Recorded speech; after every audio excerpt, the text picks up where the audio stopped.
ଆପଣ ଜାଣିଛନ୍ତି କି ଭାରତରେ 90% ଲୋକ ପଇସା କେବଳ ବ୍ୟାଙ୍କରେ ରଖନ୍ତି। ବ୍ୟାଙ୍କ ଏହାକୁ ୟୁଜ୍ କରି କୋଟି କୋଟି ଟଙ୍କା କମାଇଥାଏ।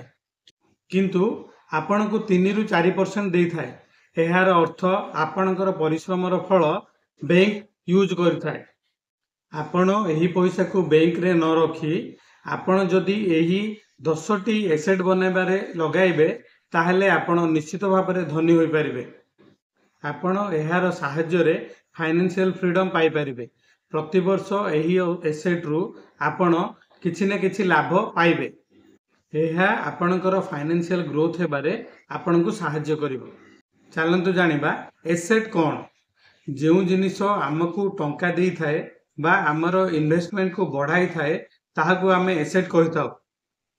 ସେମିତି ହିଁ ଯାହାଦ୍ୱାରା ଆମର ପଇସା ଖର୍ଚ୍ଚ ହୋଇଥାଏ ତାହାକୁ ଆମେ ଲାଇବିଲିଟି କହିଥାଉ, ଯେମିତିକି ଲୋନ୍ ବା EMI। ଚାଲନ୍ତୁ ଜାଣିବା ଆଜି 10ଟି ଏସେଟ୍ ବିଷୟରେ ଯାହା ଲାଇଫରେ ଆମକୁ ବହୁତ ସାରା ଟଙ୍କା ଦେଇଥାଏ। ଚାଲନ୍ତୁ ଡେରି ନକରି ଭିଡ଼ିଓଟି ଷ୍ଟାର୍ଟ କରିବା। ଏମିତି ଫାଇନାନ୍ସିଆଲ ଏଜୁକେସନର ଭିଡ଼ିଓ ଦେଖିବା ପାଇଁ ଆପଣ ମୋ ଚ୍ୟାନେଲକୁ ସବସ୍କ୍ରାଇବ୍ କରନ୍ତୁ ଓ ଭିଡ଼ିଓକୁ ଆପଣଙ୍କର ପ୍ରିୟଜନମାନଙ୍କୁ ସେୟାର କରନ୍ତୁ। ଚାଲନ୍ତୁ ଜାଣିବା asset number 1 real estate. Real estate investment ଗୋଟିଏ ଏମିତି ଇନଭେଷ୍ଟମେଣ୍ଟ ଯାହା ଆପଣଙ୍କୁ ସମୟ ସହିତ ଭଲ ରିଟର୍ନ ଦେଇଥାଏ। ଯଦି ଆପଣଙ୍କର କୌଣସି ରିଏଲ୍ ଏଷ୍ଟେଟ୍ ପ୍ରପର୍ଟି ଅଛି ତାହେଲେ ତାକୁ ରେଣ୍ଟ ଦେଇକି ବି ଆପଣ ଭଲ ପଇସା କମାଇ ପାରିବେ। ସବୁଠୁ ବଡ଼ କଥା ହେଲା ଯେ ସବୁ ବିଜନେସ୍ ଅପେକ୍ଷା ଏହି ରିଏଲ୍ ଏଷ୍ଟେଟ୍ରେ ଆମକୁ ଅଧିକ ରିଟର୍ନ ମିଳିଥାଏ। ଏଣୁ ଆମେ ଏଥିରେ ଲଙ୍ଗ୍ ଟର୍ମ ଗ୍ରୋଥ ପାଇଁ ବି ଇନଭେଷ୍ଟମେଣ୍ଟ କରିପାରିବା। ରିଏଲ୍ ଏଷ୍ଟେଟ୍ ଗୋଟିଏ ଭଲ ରିଟର୍ନ ଦେବା ଏସେଟ୍ ଅଟେ। Asset number 2 skill. ଆପଣଙ୍କର ସ୍କିଲ୍ ଆପଣଙ୍କ ପାଇଁ ଗୋଟିଏ ପାୱାରଫୁଲ୍ ଏସେଟ୍ ଅଟେ, କାରଣ ଏହା ସବୁ ସମୟରେ ଆପଣଙ୍କୁ ଭଲ ରିଟର୍ନ ଦେଇଥାଏ। ଯଦି ଆପଣଙ୍କୁ ଭିଡ଼ିଓ ଏଡ଼ିଟିଂ, କୋଡ଼ିଂ ବା ମାର୍କେଟିଂ ଆସୁଛି ତାହେଲେ ଆପଣ ଜବ୍ କରି ବା ଫ୍ରିଲାନ୍ସିଂ କରି ବା କୌଣସି ବିଜନେସ୍ ଷ୍ଟାର୍ଟ କରି ଏଥିରୁ ଭଲ ରୋଜଗାର କରିପାରିବେ। ମେନ୍ କଥା ହେଲା ସ୍କିଲ୍ କେବେ ବି ଏକ୍ସପାୟର ହୁଏ ନାହିଁ ବା ଏହା ଆପଣଙ୍କ ଠାରୁ କେହି ଚୋରି କରିପାରିବେ ନାହିଁ। So please always try to improve your skill. Third ଏସେଟ୍ଟି ହେଲା ଗୋଲ୍ଡ। ଗୋଲ୍ଡ କେବଳ ଗୋଟିଏ ଗହଣା ବା ଅର୍ଣ୍ଣାମେଣ୍ଟ ନୁହେଁ, ଏହା ଗୋଟିଏ ଭଲ ଏସେଟ୍ ଅଟେ। ଏହାର ଭ୍ୟାଲ୍ୟୁ ଦିନକୁ ଦିନ ବଢ଼ିଥାଏ। ଦରକାର ପଡ଼ିଲେ ଗୋଲ୍ଡକୁ ଆମେ ଇଜିଲି କ୍ୟାସ୍ରେ କନଭର୍ଟ କରିପାରିବା। ଏହା ଆମକୁ ମହଙ୍ଗାଇରୁ ବି ବଞ୍ଚାଇଥାଏ।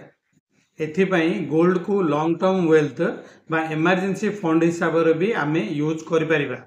ଫୋର୍ଥ ଏସେଟ୍ଟି ହେଉଛି ସେୟାର ବା ଷ୍ଟକ୍। ଯେବେ ଆପଣ କୌଣସି କମ୍ପାନୀର ସେୟାର କିଣିବେ ଆପଣ ସେହି କମ୍ପାନୀର ଗୋଟିଏ ଛୋଟିଆ ମାଲିକ ହୋଇଯିବେ। କମ୍ପାନୀର ଭ୍ୟାଲ୍ୟୁ ବଢ଼ିଲେ ଆପଣଙ୍କର ବି ପଇସା ବଢ଼ିବ। ଜେନେରାଲି ମାର୍କେଟ ଅପ୍ ଡାଉନ୍ ହେବ, କିନ୍ତୁ ଯଦି ଆପଣ ଗୋଟିଏ ଭଲ କମ୍ପାନୀରେ ଇନଭେଷ୍ଟମେଣ୍ଟ କରୁଛନ୍ତି ତାହେଲେ ଲଙ୍ଗ୍ ଟର୍ମରେ ଏହା ଆପଣଙ୍କୁ ଭଲ ରିଟର୍ନ ଦେବ। ସୋ ଆପଣଙ୍କର ସେୟାର୍ସ ଗୁଡ଼ିକ ବି ଗୋଟିଏ ଭଲ ଏସେଟ୍ ଅଟେ। ଫିଫ୍ଥ ବିଜନେସ୍ ଆଇଡ଼ିଆଟି ହେଉଛି ବିଜନେସ୍ ଓନରସିପ୍। ନିଜର କୌଣସି ବି ବିଜନେସ୍ କରି ଆପଣ ନିଜର ୱେଲ୍ଥକୁ ବଢ଼ାଇ ପାରିବେ। ଥରେ ନିଜର ସିଷ୍ଟମ୍ ଓ ଟିମ୍ ସେଟ୍ ହୋଇଗଲା ପରେ ଆପଣ ଏହି ବିଜନେସ୍ରୁ ଭଲ ଇନକମ୍ କରିପାରିବେ। ଆପଣ ନିଜର ବିଜନେସ୍ରେ ଯେତେ ସ୍ମାର୍ଟ ୱେରେ ଅଧିକ ପରିଶ୍ରମ କରିବେ ସେତେ ଲାଭ ପାଇପାରିବେ। ଲଙ୍ଗ୍ ଟର୍ମରେ ବିଜନେସ୍ ଓନରସିପ୍ ଆପଣଙ୍କୁ ଅଧିକ ଲାଭ ଦେଇଥାଏ। ସିକ୍ସଥ ଏସେଟ୍ଟି ହେଉଛି ମ୍ୟୁଚୁଆଲ୍ ଫଣ୍ଡ। ଯଦି ଆପଣଙ୍କ ପାଖରେ ଇନଭେଷ୍ଟମେଣ୍ଟର ନଲେଜ୍ ନାହିଁ ଓ ଆପଣ ଚାହୁଁଛନ୍ତି ଆପଣଙ୍କ ଟଙ୍କା ସେଫ୍ ୱେରେ ବଢ଼ିବା ପାଇଁ ତାହେଲେ ମ୍ୟୁଚୁଆଲ୍ ଫଣ୍ଡ ଇଜ୍ ବେଷ୍ଟ। ଏଥିରେ ଆପଣଙ୍କର ଟଙ୍କା ବହୁତ ଗୁଡ଼ିଏ କମ୍ପାନୀ ଓ ସେକ୍ଟରରେ ଡିଭାଇଡ୍ ହୋଇଯାଇଥାଏ।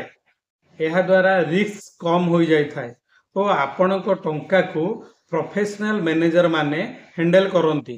ତେଣୁ ଏଥିରେ ରିଟର୍ନ ମିଳିବାର ଚାନ୍ସେସ୍ ବହୁତ ଅଧିକ ଥାଏ। ଏଣୁ ଆପଣ ଏଥିରେ ପ୍ରତିବର୍ଷ କିଛି କିଛି ଟଙ୍କା ଇନଭେଷ୍ଟମେଣ୍ଟ କରନ୍ତୁ। ଲଙ୍ଗ୍ ଟର୍ମରେ ଏହା ଆପଣଙ୍କୁ ଭଲ ରିଟର୍ନ ଦେଇଥାଏ। ମ୍ୟୁଚୁଆଲ୍ ଫଣ୍ଡ ବିଷୟରେ ଆପଣ ଯଦି ଅଧିକ ଜାଣିବାକୁ ଚାହୁଁଛନ୍ତି ତାହେଲେ ପୂର୍ବରୁ ମୁଁ ବହୁତ ଗୁଡ଼ିଏ ଭିଡ଼ିଓ କରିଛି, ଲିଙ୍କ୍ ଡେସ୍କ୍ରିପସନରେ ଅଛି, ଆପଣ ଦେଖି ନିଅନ୍ତୁ।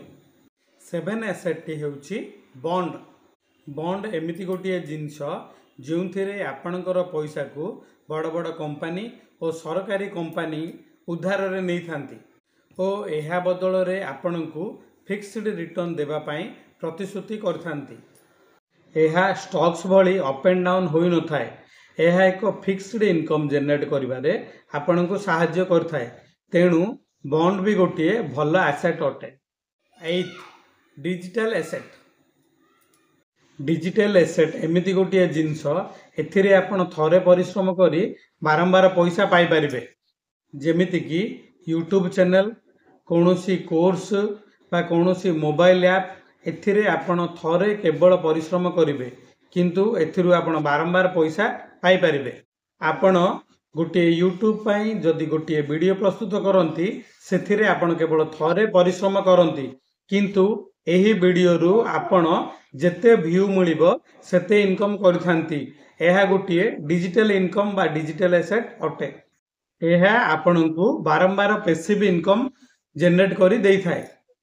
9th बिजनेस आइडियाटी हेउछि न्यू वेंचर सेटअप बा कैपिटल वेंचर। आपण न्यू सेटअप बा न्यू आइडिया उपरे पैसा लगाई थांती। एथिरे रिस्क अधिक थाए कारण सबु स्टार्टअप ठीक से चले नहीं।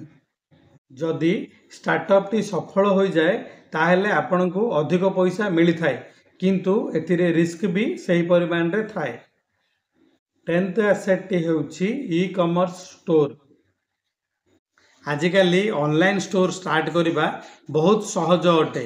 एथिरे आपण बिजनेस करी 24 आवर इनकम जनरेट करि परिबो।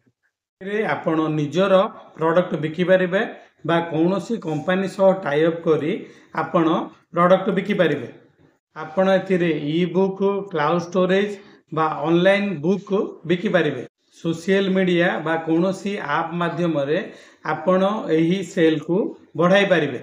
जदि एही 10टी एसेट आपण मानको पसंद लागिला ताहेले आपण मो चैनल को सब्सक्राइब करंतु और वीडियोटी को आपणकर प्रियजन मानको शेयर करंतु। नमस्कार, जय जगन्नाथ।